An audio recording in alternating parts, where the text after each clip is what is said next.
Jean-Marc Sauvé, merci encore une fois d'être là parmi nous. Alors, quand on vous a demandé de parler de la fraternité, votre première réaction a été un peu surprise.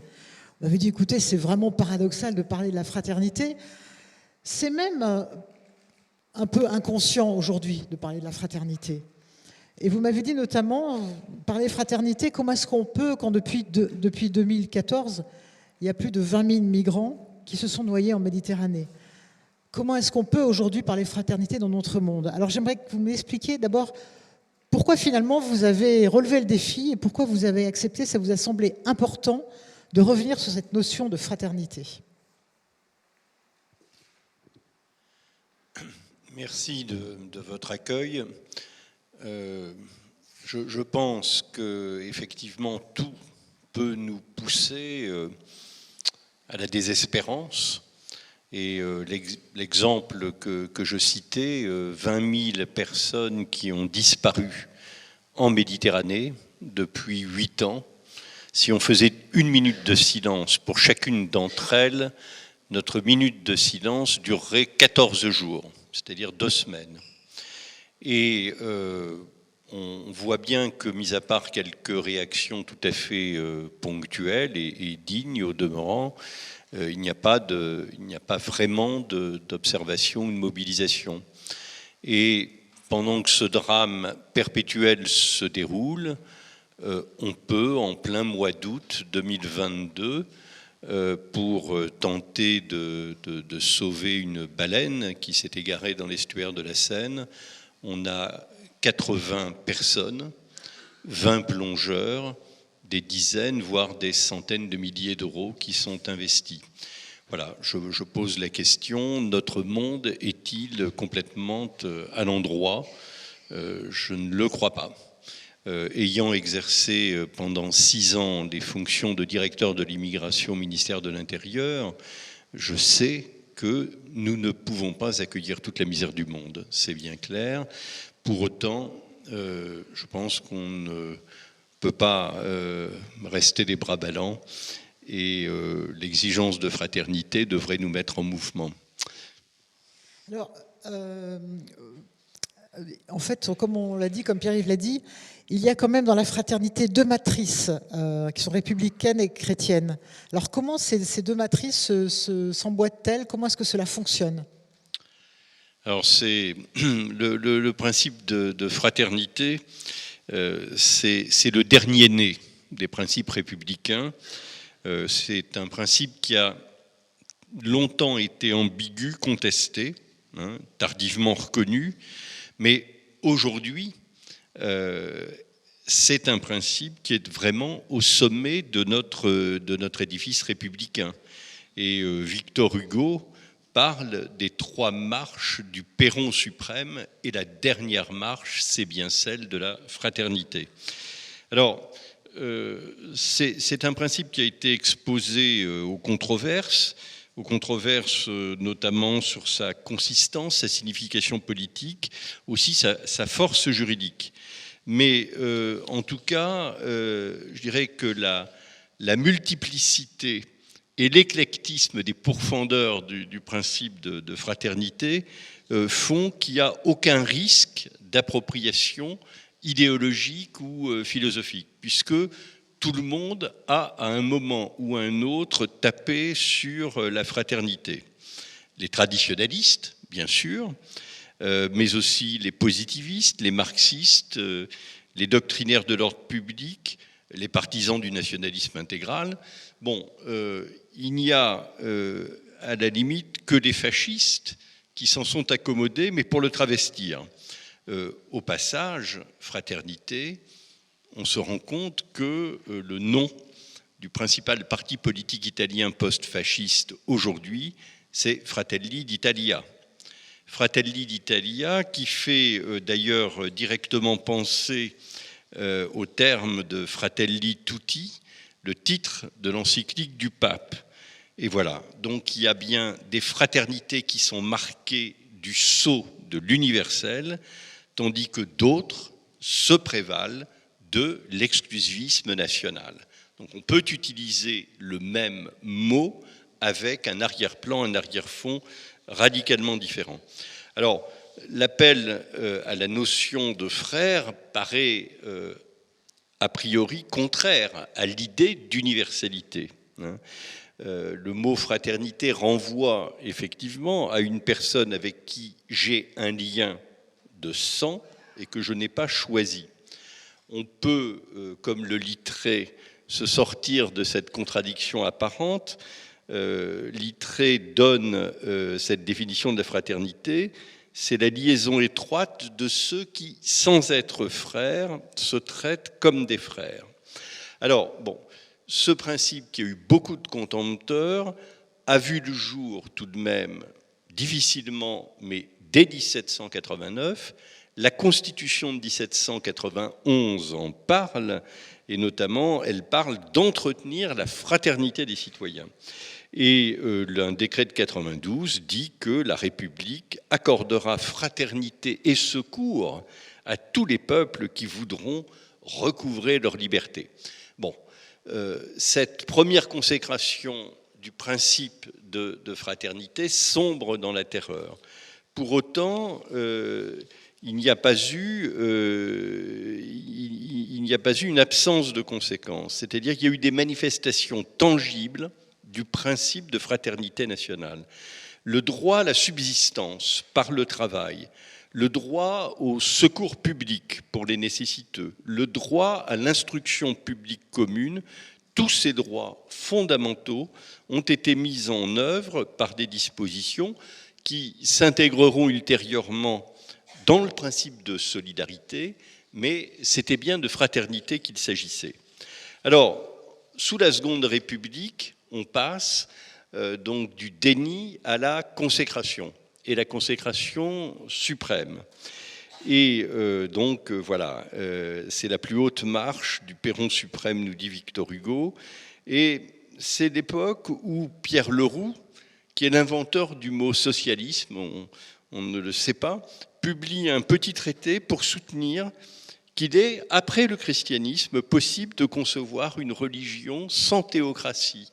Donc on voit bien que la fraternité marque peut-être une rupture avec le christianisme, mais pas avec la religion.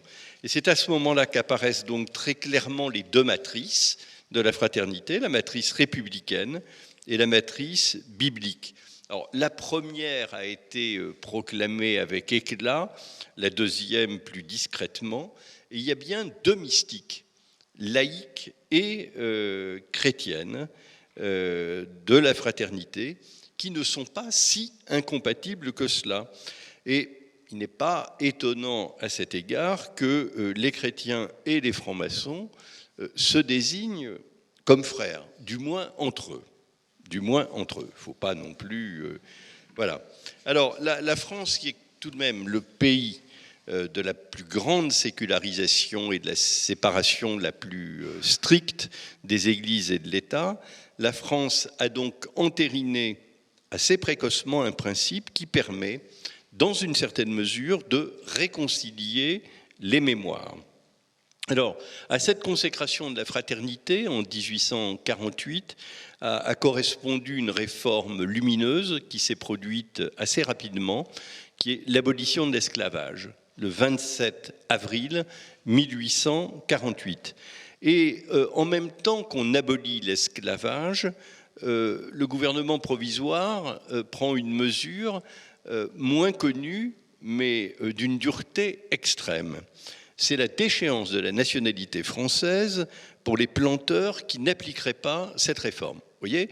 Donc, le gouvernement provisoire est pour la fraternité, mais enfin, la fraternité, ça n'est pas n'importe quoi. Voilà, c'est un des cas rarissimes dans l'histoire de la République, c'est un des cas rarissimes de déchéance de la nationalité française de personnes nées françaises. Bien.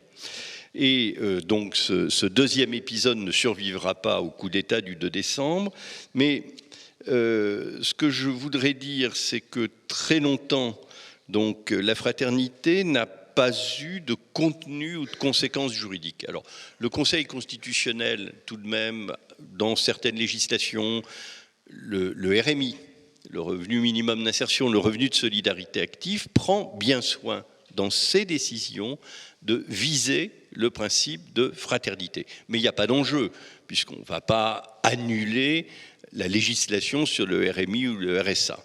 Et finalement, en 2018, je pars à la retraite et à ce moment-là, l'imagination prend le pouvoir sur le plan juridique, en tout cas au Conseil constitutionnel, et le Conseil se fonde sur le principe de fraternité pour censurer ou émettre des réserves d'interprétation sur des dispositions législatives sur la répression de l'aide à l'immigration irrégulière lorsque cette aide, dictée par des considérations humanitaires, est effectuée à titre bénévole.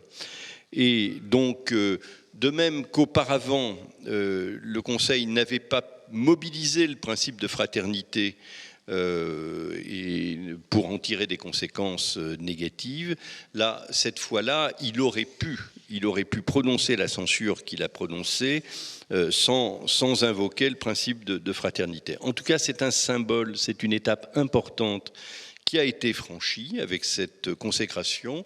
Et alors la communauté juridique en a été fortement émue, mais moi ça m'émeut beaucoup moins, je dois vous le dire. Et il n'y a eu d'ailleurs depuis lors aucune conséquence critiquable. Je crois qu'il y a une inflexion de la jurisprudence qui s'est amorcée, et c'est tout à fait positif. Alors, à côté de la fraternité, la démocratie, elle prend appui non seulement donc sur les droits de l'homme, les principes de l'état de droit, mais aussi sur le principe de fraternité. Alors, il faut quand même rappeler, en amont des droits de l'homme, en amont de la fraternité, il faut rappeler que la démocratie en France, ça commence par des règles de compétences et de procédures, c'est-à-dire toute une organisation, toute une machinerie d'organisation des pouvoirs publics.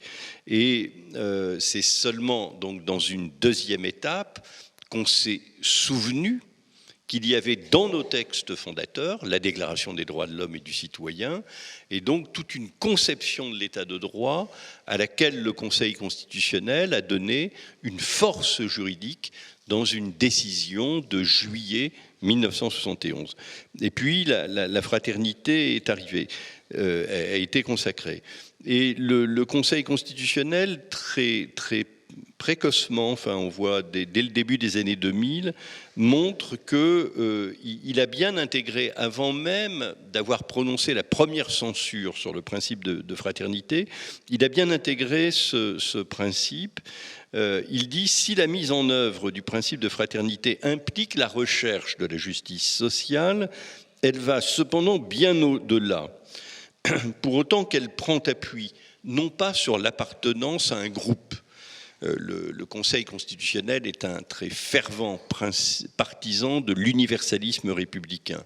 Donc les groupes séparés au sein de la République ne trouvent pas grâce à ses yeux. Mais pour autant qu'elle prend appui non pas sur l'appartenance à un groupe, mais sur l'éminente dignité attachée à la qualité de personne humaine, elle implique aussi la fraternité, en toute logique et en toute hypothèse, l'exercice de la tolérance, la bienveillance pour autrui, le respect de l'autre, le rejet de toute attitude d'exclusion pouvant conduire notamment à des comportements racistes, le refus de recourir à la haine ou encore le refus de faire grief à quelqu'un de son appartenance à un groupe social, ethnique ou religieux, de son sexe ou de son âge. Donc on voit bien que, bien en amont de 2018, la fraternité était déjà sous-jacente à la pensée constitutionnelle française. Voilà, alors, donc maintenant, j'ai parlé de la fraternité, j'ai parlé de la République, et il faut en venir à l'essentiel. C'est que les deux ont partie liée pour renforcer la cohésion nationale. Le simple jeu des pouvoirs publics adossés à des élections et des affrontements légitimes entre majorité et opposition ne suffisent pas, et d'ailleurs ne permettent pas de fabriquer du commun. et ne permettent pas non plus de forger de l'unité et de la cohésion. Par la force des choses et par la loi d'airain du débat politico-médiatique, qu'Isabelle de Golemin connaît bien mieux que moi, ces éléments de contexte créent surtout en réalité de la polémique et des réflexes antagonistes inévitables, souvent pavloviens d'ailleurs et désolants. Non seulement l'invective fleurit, mais le choc des ambitions et des inimitiés divise chaque camp. Comme le disait à l'un de ses homologues étrangers, un des 12 ministres sous l'autorité desquels j'ai travaillé, en politique, alors je m'attendais à ce qu'il parle de la fraternité, et ce ministre dit, en politique, le plus dur, c'est encore de supporter ses propres amis. Voilà. On en a des preuves tous les jours d'ailleurs. Oui, mais je pense que c'est une phrase qui est marquée du sceau d'une grande sagesse, d'une grande finesse psychologique. Bon, c'est pas la fin de l'histoire. Alors, ne sont pas davantage fédérateurs, donc le jeu politique, si vous voulez, le jeu politique, voilà, il ne facilite pas la fabrication du commun. Ne sont pas davantage fédérateurs les droits de l'homme, quoi qu'on dise, ou les principes de liberté et d'égalité, qui sont plus perçus comme un but à atteindre ou une composante importante de notre bien commun, qui ne sont plus perçus comme un but à atteindre et comme une composante du bien commun. Et par ailleurs, et c'est ça la difficulté, je dirais, dans notre société, c'est que les grands mythes fondateurs du pays ne fonctionnent plus, en tout cas plus comme avant. La France, la nation, la République, la volonté générale, l'armée ne font plus vibrer que des cercles restreints. L'idée de mourir pour son pays devient plus irréelle.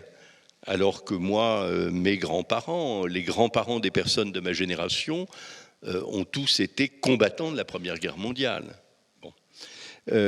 Donc cette idée devient irréelle avec notamment l'évolution de l'art de la guerre. Le roman national qui est issu en fait de l'historiographie du XIXe siècle et qui a été très habilement amplifié par la République jusqu'à Ernest Lavis, a de son côté été délégitimé par la nouvelle approche plus sociale de l'histoire. Or, notre société a besoin de balises et de signes tangibles qui manifestent la cohésion de l'ensemble pour faire face à son destin collectif et à la multiplicité d'épreuves ou de défis que nous traversons ou que nous devons tout simplement assumer. Alors, bien sûr, il peut y avoir des célébrations nationales, des fêtes nationales, il y a des deuils nationaux aussi qui marquent dans différentes circonstances notre unité collective. Il y a toute une série d'événements qui resservent de manière émotionnelle mais fugitive la cohésion et l'unité nationale.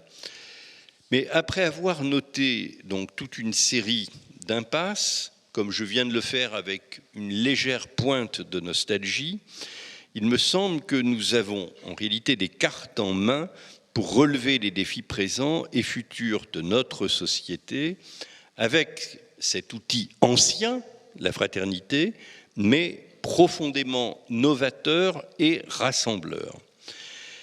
La fraternité est au cœur de notre identité constitutionnelle, je l'ai dit, de notre pacte national et de notre conscience civique. Et il faut donc regarder, à cet égard, savoir regarder ce que sont certains défis pressants de la fraternité chez nous. De quoi s'agit-il sans langue de bois à partir de l'expérience qui est la mienne de président d'une fondation qui s'occupe de jeunes et de familles en difficulté. Par exemple... Il s'agit des apprentis d'Auteuil. Il s'agit des apprentis d'Auteuil. Il s'agit par exemple du développement de la violence, des phénomènes de violence entre jeunes. C'est aussi la montée du communautarisme et le risque de radicalisation. Ce sont les évolutions du rapport aux religieux, mais c'est aussi, plus positivement, le désir de fraternité, de justice, d'égalité entre filles et garçons. C'est encore l'attente d'un plus grand respect de la dignité de la personne. C'est un désir profond de rencontre et d'interaction positive. C'est l'aspiration des jeunes et des parents isolés ou en galère de retrouver un pouvoir d'agir. C'est ici ou là, certes pas partout, ce peut être aussi le désir exprimé d'un dialogue interreligieux. Alors, je pars de l'expérience d'Auteuil, je pourrais aussi partir de l'expérience de la cité universitaire où on se retrouve le 24 février avec 120 résidents russes et 15 Ukrainiens. Et on se dit, qu'est-ce qu'on va faire ? Qu'est-ce qu'on va faire ? Est-ce qu'on va donner un tour de priorité aux malheureux exilés ukrainiens qui arrivent ? Et on s'est dit non, on va faire une maison de l'Ukraine. Alors, une maison de l'Ukraine, il faut 30 millions d'euros, ça va prendre 5 ans, donc on ne fera rien. Donc on crée une maison virtuelle de l'Ukraine, on vend les plans sur Sotheby's en NFT. Je peux vous dire que ça existe, ça rapporte de l'argent et on essaye de faire des choses. Donc, pour faire face à tous ces défis et à ces demandes, je crois, à partir de l'expérience pratique et concrète qui est la mienne, que la fraternité, c'est à la fois un objectif, une démarche et une méthode. C'est un objectif d'abord, en ce qu'elle conduit à reconsidérer concrètement ce que sont toutes les situations de risque, de rupture ou de déchirure du tissu social. Par exemple, des femmes ou des enfants maltraités, en danger ou abusés. Autre point qu'il faut considérer, c'est le décrochage massif et irrémédiable de certains jeunes en rupture complète avec les structures scolaires existantes. C'est un modèle d'intégration républicaine de la jeunesse qui est menacé et pour lequel il faut trouver des appuis. C'est le phénomène des NEETs, un acronyme anglais qui désigne donc des jeunes qui sont sans diplôme, sans scolarité, sans emploi, sans stage, sans formation. Alors qu'un nombre croissant d'entreprises manque et cruellement de main-d'œuvre qualifiée. Ce sont des chômeurs de longue durée sans perspective, ce sont des personnes âgées dépendantes, c'est l'insuffisante éducation au numérique qui crée de nouvelles ruptures et discriminations et qui expose, on en sait quelque chose avec les jeunes, à des dangers tout à fait nouveaux, notamment dans le domaine sexuel et de la prostitution et des sollicitations. Voilà toute une série. Ce sont des personnes condamnées à qui il faut savoir tendre la main en appui au service pénitentiaire d'insertion et de probation. C'est un monde rural qui est de plus en plus isolé et relégué, auquel il faut proposer des interactions, des activités, un avenir. C'est la solitude et la détresse des seniors, auxquels il faut répondre par des moyens complémentaires de ceux des institutions publiques et privées qui les accueillent. Voilà. Alors la fraternité, c'est un objectif de fond. C'est répondre à des situations de difficulté et de détresse qui ne sont pas ou qui sont mal prises en charge par les services publics. Et puis, la fraternité, c'est aussi une démarche. C'est une démarche qui fait confiance aux acteurs et qui croise les initiatives des uns et des autres, qu'elles soient publiques ou associatives. Elle permet ainsi de mobiliser l'État et les collectivités publiques chez nous, et parfois aussi pour apprentis d'Auteuil, hors de nos frontières. Mais elle ne constitue pas leur monopole, c'est-à-dire qu'il ne peut pas y avoir pour les actions fraternelles un monopole, je dirais, public. Les citoyens et leurs groupements ont pleinement leur rôle à jouer dans la mise en œuvre concrète des actions inspirés par la fraternité. Et la fraternité, enfin, donc c'est un objectif, c'est une démarche, c'est une méthode. C'est une méthode qui porte des noms aussi simples que initiative, créativité, altérité, transversalité, ou encore projet collectif mené avec et par des personnes actrices de leur destin et développant leur pouvoir d'agir. Ce sont ainsi des rencontres intergénérationnelles qui aident les uns et les autres à mieux vivre et à grandir. Voilà, la fraternité, elle aide en fait, puisque il ne s'agit pas de mettre l'étiquette fraternité sur les services publics, la fraternité aide à sortir des carcans de la sectorisation, des filières verticales, des solutions toutes faites qui sont formatées sans la participation des bénéficiaires et des destinataires. Elles n'enferment pas chacun dans sa boîte avec son étiquette. Voilà les conditions d'éligibilité à remplir. Vous avez droit à ça. Et puis quand vous aurez fait 150 démarches et rempli 150 formulaires, vous aurez votre prestation. Voilà. Elle n'avance pas par la contrainte et la bureaucratie, mais par le conseil, par la confiance, par la capillarité. Si on sait se saisir donc à bras-le-corps de ces enjeux, avec ces méthodes, je crois qu'à ce moment-là, nous avancerons. Je ne soutiendrai pas que quand on aura fait tout ça, mais tout ça, les apprentis d'Auteuil ici, mais il y a plein d'initiatives fraternelles et associatives menées par le Secours catholique en particulier, je ne soutiendrai pas que l'unité nationale se mettra à resplendir. Mais nous aurons bâti ensemble quelque chose de neuf qui laissera des traces et qui renforcera en profondeur le lien social. Alors là, vous nous avez fait un peu un rêve de fraternité en décrivant des objectifs, une démarche, une méthode. Est-ce que vous avez le sentiment quand même que l'État aujourd'hui, tel qu'il est, il est capable d'accompagner ce mouvement de fraternité? Est-ce qu'il ça ne passe pas aussi par des changements profonds au sein de l'appareil d'État que vous connaissez bien?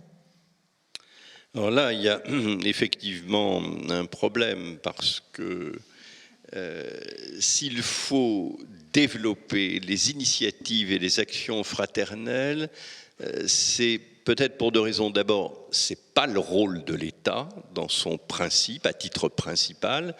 L'État doit interagir avec les acteurs sociaux, mais ne pas se substituer à eux.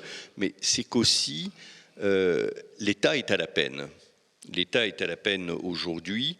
Et voilà, dans l'organisation dans notre organisation politique, en réalité, la fraternité doit devenir un principe essentiel de notre organisation politique, d'une part, et de notre vie collective. Alors, dans notre pays, l'État, il est affaibli par une perte de confiance dans sa capacité à porter encore un projet collectif. Ça, c'est une vraie difficulté. Bon, il faut savoir que l'État s'est paupérisé, très, très clairement. Il s'est aussi fragmenté avec la transformation en agence de certains services de l'État. Il est concurrencé. Il est concurrencé dans certains domaines, soit qu'il doit faire appel à la concurrence, soit que d'autres acteurs publics se sont substitués à lui, en particulier les collectivités territoriales. Et ce qui avait constitué la base de la citoyenneté moderne est aujourd'hui fragilisé, et notamment toutes ces idées de séparation de la sphère publique et de la sphère privée, entre la famille où règnent les individus, la cité où agissent des citoyens. L'individu aujourd'hui et la personne humaine sont devenus une source, sinon unique, du moins centrale de vie sociale, et sont devenus le point d'application de l'ensemble des décisions politiques. Donc, il faut bien mesurer que la difficulté d'être de l'État, c'est le point d'aboutissement d'une évolution qui est très profonde. C'est-à-dire le libéralisme politique et économique, le respect de la diversité, l'attachement à la tolérance, se sont épanouis dans un contexte en fait marqué par la défiance à l'égard des puissances publiques d'une manière générale, et même aussi d'ailleurs des doctrines fondées sur le salut ou l'émancipation du genre humain. Dans ce contexte-là, il y a eu une consécration de la place et de l'importance des droits subjectifs. Aujourd'hui, les citoyens sont détenteurs de droits particuliers dont l'État aurait pour mission principale de garantir la protection et l'effectivité. Et toute l'évolution de la jurisprudence de nos grandes cours suprêmes, qu'elles soient européenne ou nationale, est allée aussi dans ce sens-là. Et donc, dans ce contexte, l'État n'est plus suffisamment regardé comme un ensemble d'institutions, de décisions, d'actions, d'ambitions, exprimant et servant l'intérêt national et l'intérêt général. L'État est considéré donc moins comme l'instrument de réalisation d'un bien commun à l'ensemble de ses membres, des membres de la collectivité nationale, que comme une entité qui doit être cantonnée pour ne pas trop empiéter sur les droits individuels. Alors je tiens quand même à dire que il est bien évident que les libertés, la liberté de la personne, l'égalité des citoyens sont des principes fondamentaux qui ne sont pas négociables ni dérogeables. Mais il ne faut pas perdre de vue, alors que nous réfléchissons sur la fraternité aujourd'hui, il ne faut pas perdre de vue l'importance du rôle de l'État et que l'interaction entre les citoyens pour atteindre efficacement des objectifs qui sont délibérés en commun, des objectifs communs et notamment un bien commun qui est délibéré démocratiquement, c'est quelque chose de fondamental. Et quand on regarde l'histoire de la philosophie politique, on se rend compte que depuis les origines, c'est-à-dire depuis Aristote, jusque Hannah Arendt, en passant par beaucoup de grands auteurs, nombreux sont les philosophes qui ont rappelé la singularité de la cité, de la République ou de l'État pour construire un bien partagé en commun et qui ont souligné l'importance de l'accord, de l'association ou de l'interaction sociale pour atteindre ce but. Et au fond, à cet égard, et pour illustrer mon propos, je citerai ce que dit Cicéron dans La Repubblica. La République, c'est la chose du peuple. Mais un peuple n'est pas un rassemblement quelconque de gens réunis n'importe comment. C'est le rassemblement d'une multitude d'individus qui se sont associés en vertu d'un accord sur le droit et qui se sont également associés en vertu d'une communauté d'intérêts.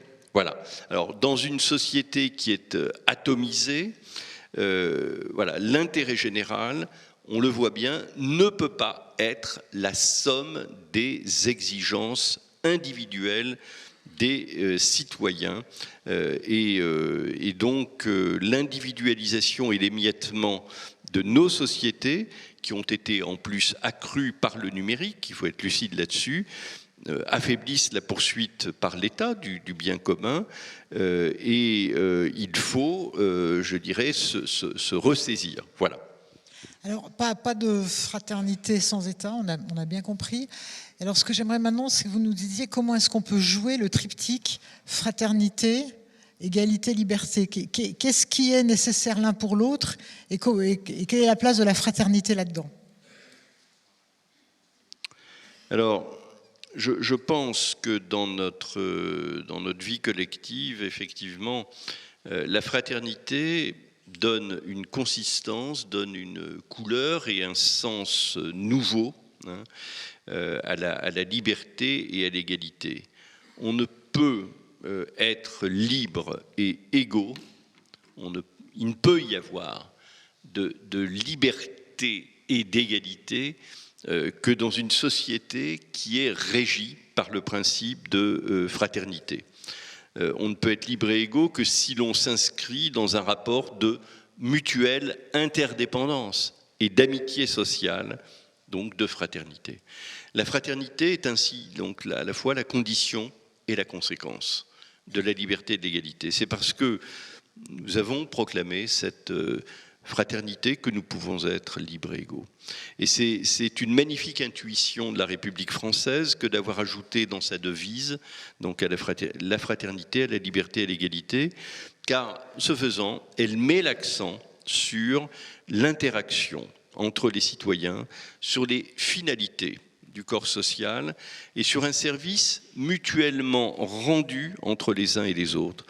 Car il n'y a plus à proprement parler dans cette économie du don de purs prestataires et de purs bénéficiaires. Car la fraternité exprime aussi un principe collectif, créateur de droits et de devoirs. L'enjeu pour nous, pour notre société, pour nos compatriotes, n'est pas d'être des atomes sans connexion les uns avec les autres. L'enjeu, c'est de tenir ensemble, c'est d'interagir et c'est d'être en capacité de nous projeter vers des buts communs. Et comme l'a écrit avec beaucoup de justesse Régis Debray, la fraternité, c'est ce qui permet, dans le royaume morcelé du moi-je, de retrouver le sens et la force du nous. Nous devons reconnaître l'impasse du moi et les limites du sujet.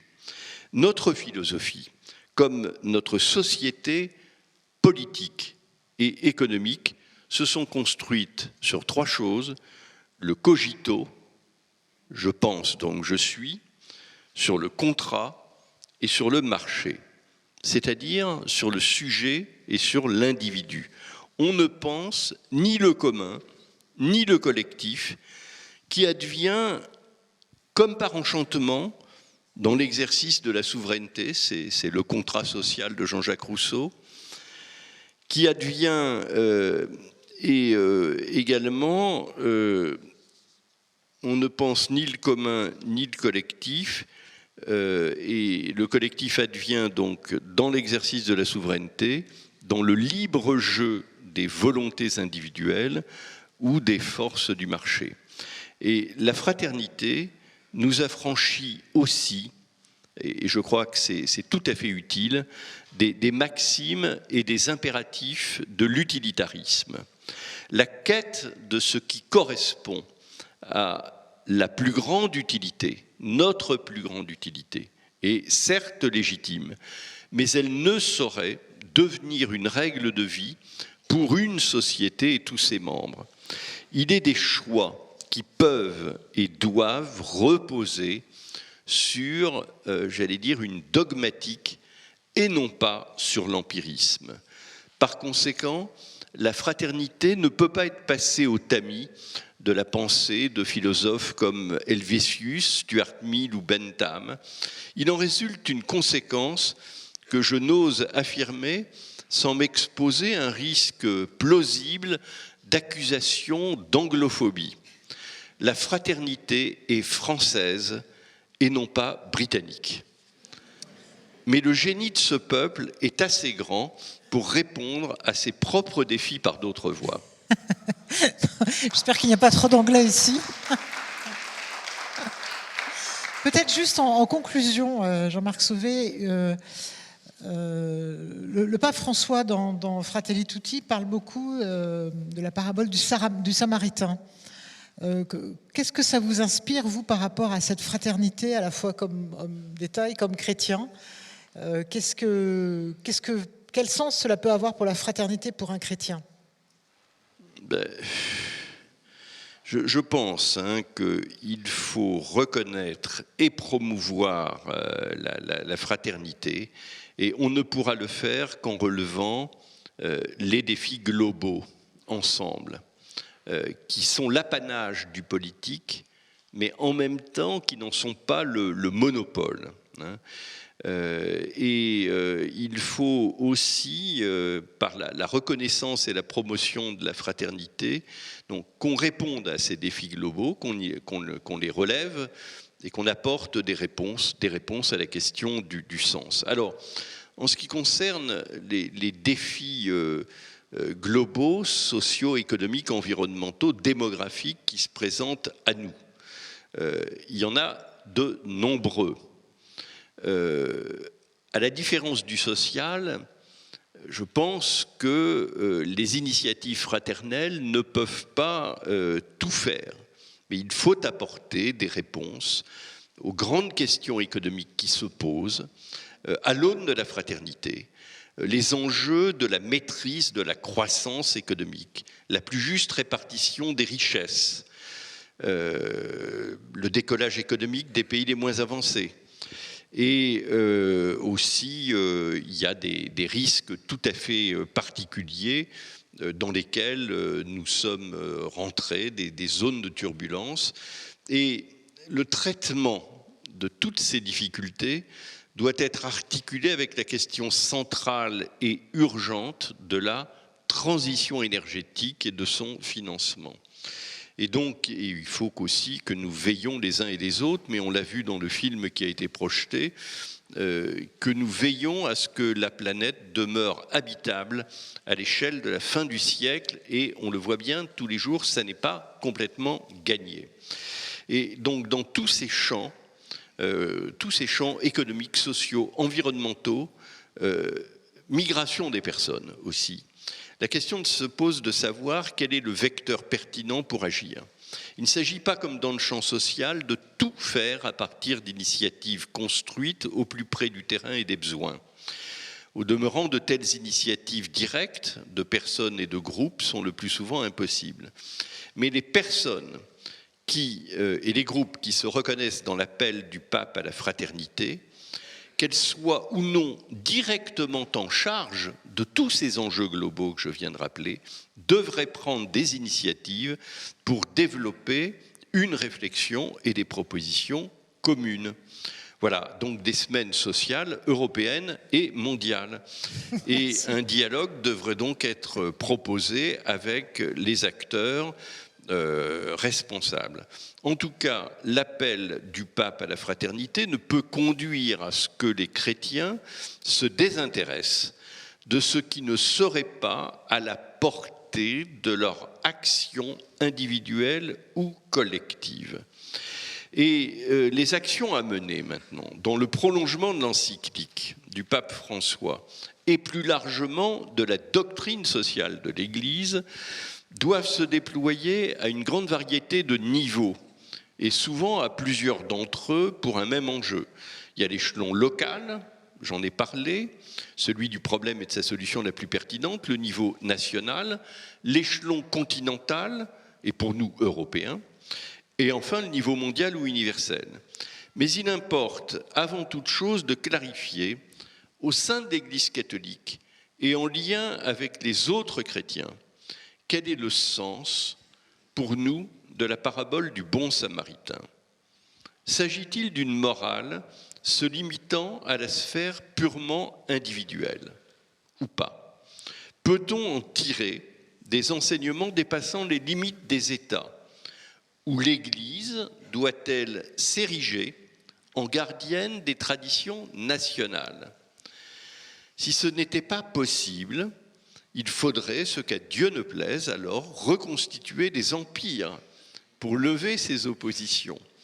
Et cela nous permettrait donc de revenir au monde anté-westphalien. Voilà. Une question préalable doit aussi être tranchée. Alors, vous voyez qu'il y a une ironie un peu lourde dans mon propos, mais bon. Est-on bien au clair sur le sens et la portée de cette parabole? J'ai cru comprendre que certains ne voudraient voir dans le bon samaritain que la figure du Christ venant guérir et sauver les hommes. C'est certainement de cela qu'il s'agit. Mais si ce n'était que cela, il faudrait aller au bout des contradictions. car ce serait alors une étrange dénaturation de la parole, de la parabole, de son sens littéral, telle que cette parabole a été dite et entendue par les disciples. Le moment arrive où il faut savoir si, sur les migrants et les autres politiques publiques, l'Église est universelle ou nationale. Et quel est le sens de son message? Doit-elle s'aligner sur les positions du pape ou sur celles de Carl Schmitt, un universitaire catholique qui n'a rien trouvé à redire au nazisme, auquel il a adhéré et qu'il a soutenu? Il est d'ailleurs mort en 1962 et donc il a eu le temps de méditer sur sa lucidité. Et puis, le déploiement de la fraternité, si Isabelle, non, elle ne me permet pas. Il y a des questions dans la salle, à mon avis, nombreuses, mais je vous laisse conclure. Oui, je pense quand même qu'il faut le dire. Parce que c'est toujours pareil, je suis un peu diesel et je mets du temps à m'échauffer. Ah, allez-y, finissez. Voilà. Et le déploiement de la fraternité doit aussi nous aider à répondre à des questions majeures sur le sens de la vie. Le pape François nous livre une clé de réponse à cette question du sens, dans son encyclique. Il dit « Notre existence à tous est profondément liée à celle des autres. La vie n'est pas un temps qui s'écoule, mais un temps de rencontre. » Fermez les guillemets. On ne peut pas fonder seulement, et je boucle avec ce que j'ai dit, une société sur la liberté et l'égalité, si indispensable soit-elle, ou sur les seuls bienfaits de la libre concurrence. En pareil cas, nous risquerions de ne former qu'une foule solitaire, une collection d'autarcie, ou, au mieux, une société de compétition impitoyable. Que l'on se tourne vers la République ou vers la Bible, nous avons besoin de construire ou de composer un bien commun qui transcende les intérêts personnels. Nous avons besoin de rencontrer l'autre en vérité pour devenir nous-mêmes, en lui tendant la main et en l'aidant à vivre. Nous devons relever le défi de la fraternité que nos services publics, aussi nécessaires que la liberté et l'égalité, sont impuissants à assumer seuls. Il ne peut y avoir dans nos sociétés de construction de l'identité de la personne, ni de vie collective digne de ce nom, sans faire place à la fraternité et à la reconnaissance en acte de l'autre. Quitte à pécher par excès de présomption, je ferai à mon tour mien ce qu'ont écrit chacun à leur manière Dostoïevski et Lévinas. Nous sommes tous responsables de tout et de tous, devant tous, et moi plus que tous les autres. C'est la citation qui est en exergue du rapport de la SIAZ. C'est cette exigence de responsabilité et de fraternité que de nombreux acteurs de la fraternité, comme par exemple Apprentis d'Auteuil, s'efforcent ici et maintenant d'assumer à la hauteur de leurs forces. C'est cela qui, au plus profond, donne sens à l'action et à la vie de toutes les personnes qui sont engagées dans cette affaire au service des familles et des jeunes. Et quand je pense à toutes ces personnes, je dis vraiment, c'est toutes les personnes concernées, c'est un nous qui est inclusif, puisqu'il comprend les jeunes, les familles, les collaborateurs, les bénévoles. Voilà.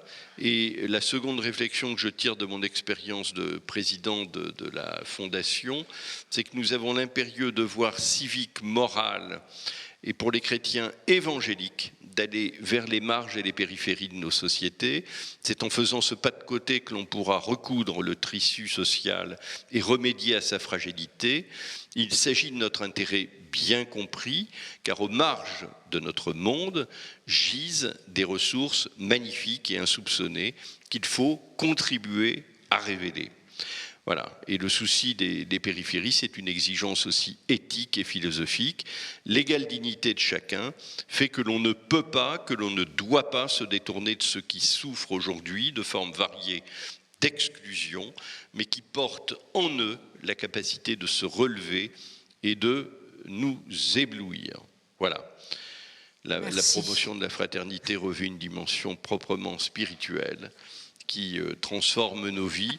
Et à cet égard, je vous dirais, si vous reliez la parabole du bon samaritain, Luc, je ne sais pas combien, à Matthieu 25, ça je sais où c'est, eh bien, il n'y a pas le moindre doute, quant à ce que nous devons faire. La voie est tracée et nous sommes mandatés par le bon samaritain, Matthieu 25, et pour terminer, cet enseignement qu'on retrouve une dizaine ou une quinzaine de fois dans l'Ancien Testament et qu'on retrouve dans le Docteur de la loi de Luc, que dois-je faire ?